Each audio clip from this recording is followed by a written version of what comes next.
So when we are looking at chemicals and atoms and how they interact with each other, we get into the concept of chemical bonding. So this is what happens when atoms are bonded together, and their electrons are going to be interacting in one of two ways. When atoms join together, they can form either covalent bonds or ionic bonds. So I'll first talk about ionic bonds.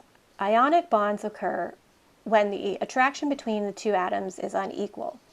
As a result, one of those atoms or one of those electrons are going to leave one atom and join the other.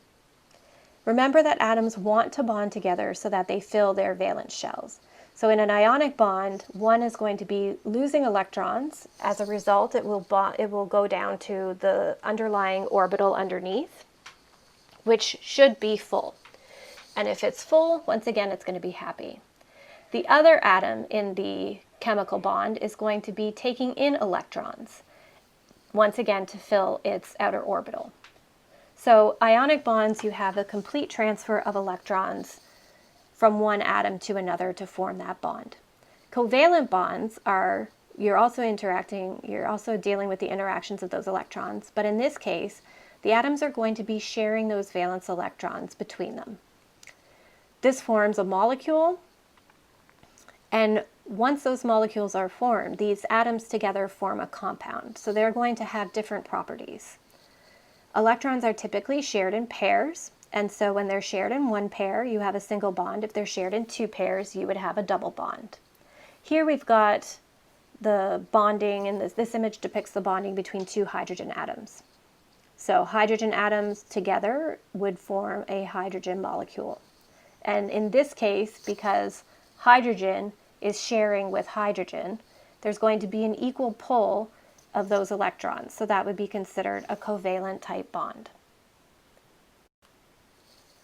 Other types of covalent bonds are listed here in this table. So once again, hydrogen is considered to be a covalent bond because those electrons are being pulled equally by hydrogen. When you have oxygen bonded to itself, once again, the same concept applies. An oxygen atom is going to be able to pull electrons quite easily towards itself, but when you have it pulling against an equal oxygen atom, those electrons are going to be shared directly in the middle. When you have something like water, now you have oxygen sharing its electrons with two hydrogen atoms. This is also going to be a covalent bond, but we will see in a couple slides that the electrons in this case are not going to be shared equally, and this is going to change some of the properties of that molecule. Methane is also a molecule that has covalent bonding. Here in this case, we have carbon bonded to 4 hydrogen atoms, and once again, those atoms are going to be shared between the hydrogen and carbon atom. So it's important to note that these molecules exist in 3D space. So I know that presenting them on the slide is a bit misleading because that exhibits a 2D dimension. When these molecules are inside of the body, then they have a 3D configuration that's associated with them.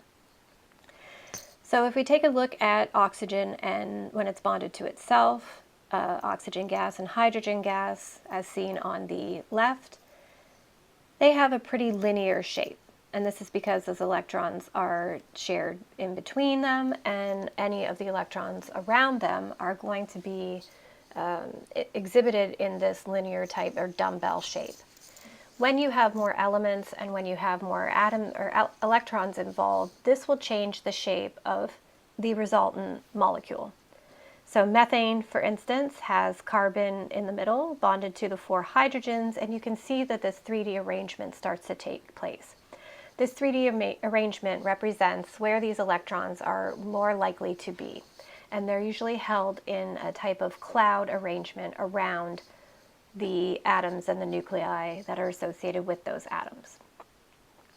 In the image on the right, we have water, and oxygen is considered to be much larger, so that is the red molecule in the middle, bonded to the 2 hydrogens on the side. We can also see that there is a 3D shape associated with the water molecule as well. Different types of covalent bonds can exist. So when you have a covalent bond, you automatically know that these electrons are going to be shared between the two atoms. But when you have a covalent bond, you should also ask yourself, well, how are those atoms going to be shared? There's two different types of covalent bonds that you can have. Either those electrons are going to be shared equally between the atoms. That will result in what is termed a non-polar bond. Or you may have those electrons being shared unequally. That would result in a polar bond. And why this happens is because some atoms are going to be more likely to pull the electrons towards themselves. And that has to do with simply the number of electrons they have in their outermost shell. So if I say have 7 valence electrons, I'm going to have a high electronegativity because I am going to be very strong at pulling that one electron that I need to fill up my valence shell. If, on the other hand, I only have one valence electron, it's going to be very easy for me to let go of that electron and jump down to my orbital that is full underneath. I'm going to be very likely to do that when I'm interacting with other atoms in the environment. So as a result, I would have a very low electronegativity value. So looking at the electronegativity of an atom is going to be very important in determining how electrons are going to be shared.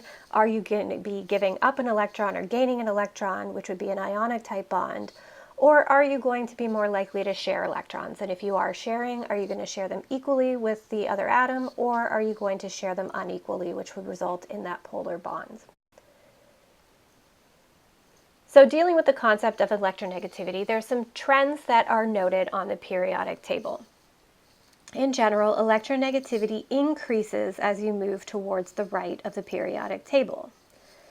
And this is because, remember, you are adding electrons to the outermost shell as you move from left to right.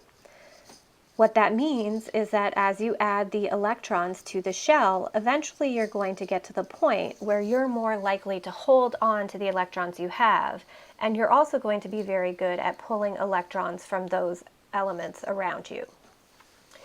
So electronegativity is very low on the right side or left side of the periodic table, and this is because, once again, you only have 1 or 2 valence electrons. These atoms are going to be very likely to give them up, and very likely to give them up completely in order to jump down to their underlying shell and become full and stable. If you take a look at the middle of the periodic table, you start increasing the number of valence electrons. So here we've got boron, carbon, nitrogen, oxygen, etc. So if you jump from lithium has 1 valence electron, beryllium has 2, boron has 3, carbon has 4, nitrogen has 5, oxygen has 6, and fluorine has 7.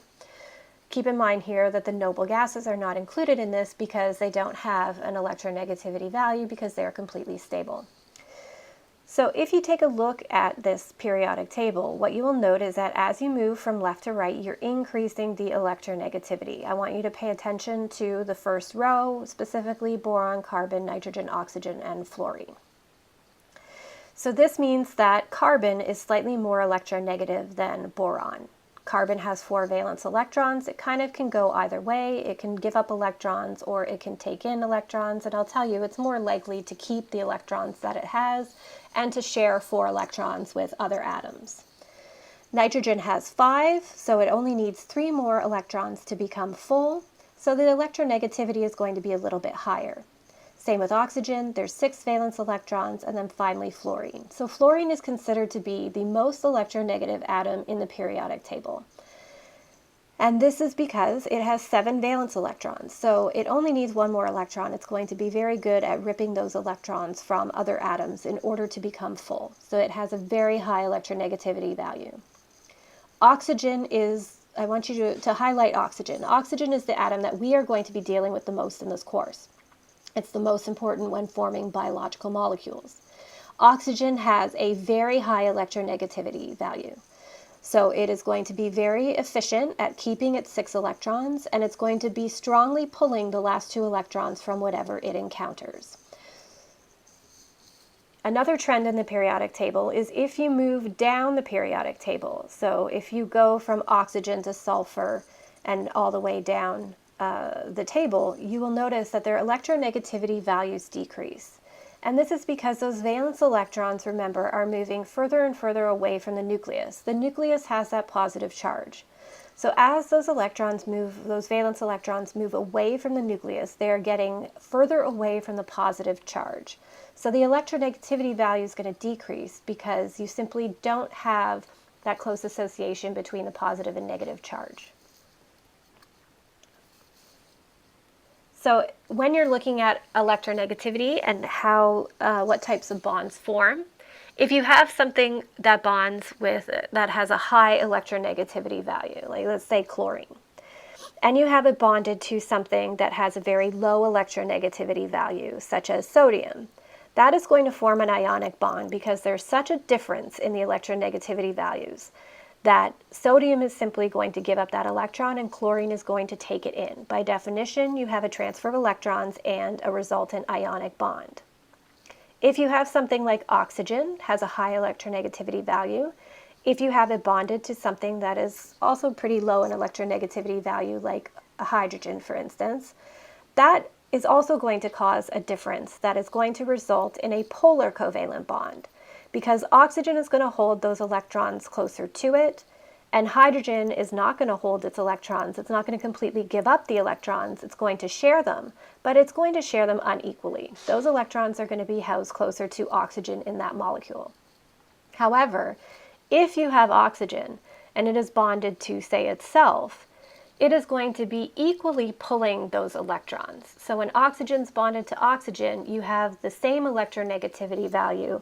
You're going to be sharing those electrons and you're going to be sharing them equally. So keep that concept in mind as we move towards move throughout the course.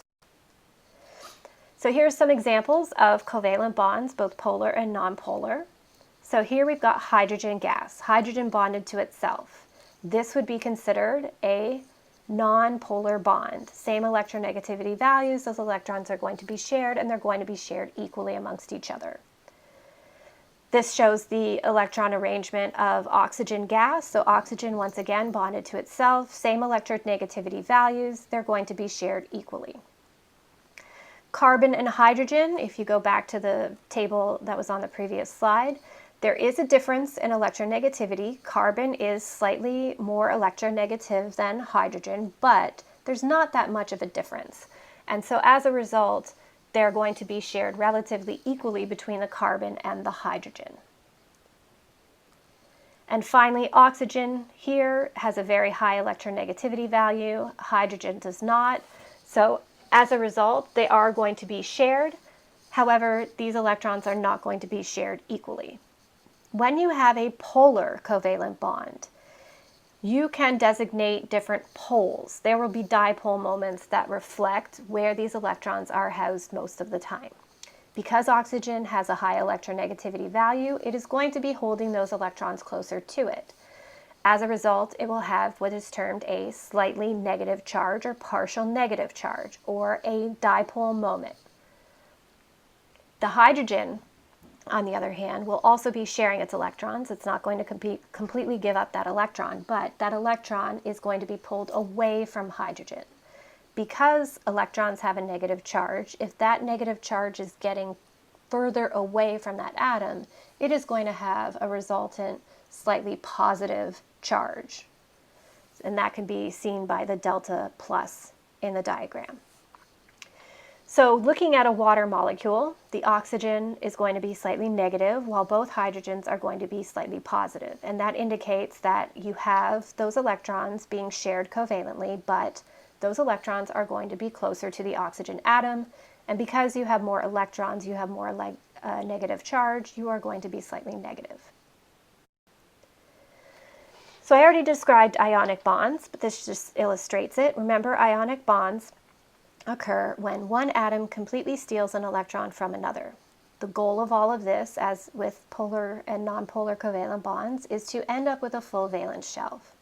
In this case, you will have a thief that steals the electrons, and the victim will give up the electrons, but both of them are going to have a full shell. So if you take a look at the diagram in this slide here, we have the sodium atom, we also have the chlorine atom, And this is in their elemental state. So there's no charge involved. This is their base form. So sodium will have 1 valence electron, seen in red. Chlorine has 7 valence electrons. However, it is missing 1 because it only needs 1 more to fill up its shell. When you take a look at what sodium does in this ionic bond, sodium will give up that electron. Why? Because it doesn't have a very high electronegativity value. It's very easy for that sodium atom to simply give up that electron, jump down to its shell that's underneath, and if you notice, that shell has 8 electrons, so that is considered to be stable. Chlorine, on the other hand, will take in that electron, and as a result, it will now have a full shell. When an atom is giving up an electron, it is losing a negative charge, and it becomes positive in the process. So that sodium atom would be termed now a cation because it has a positive 1 or plus 1 charge. That chlorine would be termed an anion because it has taken in the electron and now it has a negative charge. Now, when these two form together and form sodium chloride, this forms a salt. So if you take a look at the periodic table, you can actually predict what kinds of elements will make salts. And if you remember, everything underneath the hydrogen only has 1 valence electron, whereas everything, including fluorine and all of the elements underneath fluorine in a column, they have 7 valence electrons. And so those columns would be most likely to form your salts. The elements on the left would be likely to give up electrons, whereas the elements on the right are more likely to take them in. There are other important bonds that occur, not just the strong chemical bonds that form molecules and compounds. There are a wide variety of weak chemical bonds that become very important when we're considering biological molecules. So a weak chemical bond is an attraction between two molecules that can be weak or transient, meaning that it can be easily broken down and recreated. This is not considered to be a true bond. A true bond is a bond that results from the sharing of electrons between two atoms. Your weak chemical bonds can be easily broken down without changing the chemical nature of the base molecule. A good example of this is hydrogen bonding. So hydrogen atoms are often bound to more electronegative atoms, as we have seen in water. Water has 2 hydrogen atoms bonded to an oxygen. The hydrogens have a slightly positive charge, while the oxygen has a slightly negative charge, because, remember, we are dealing with a polar covalent bond in that molecule. Because those hydrogen atoms have a slightly positive charge, they can interact with other slightly negative polar molecules, such as ammonia seen in the diagram here. So the slightly negative region of nitrogen can form a hydrogen bond with the hydrogen atom in an adjacent water molecule. So this results in a hydrogen bond, a weak transient bond, but we will see as we progress through this course, the hydrogen bonds can become very important, and when you have many of them, they become very strong.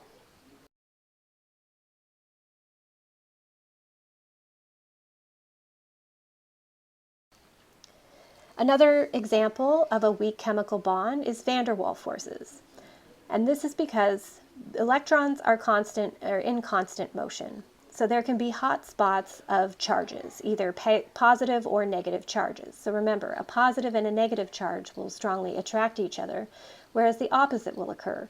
You can also have positive and positive charges that will act to repel each other, and negative charges would do the same as well. So when the molecules become very, very close together, these slight changes in their charge can result in very strong attractive or repulsive forces.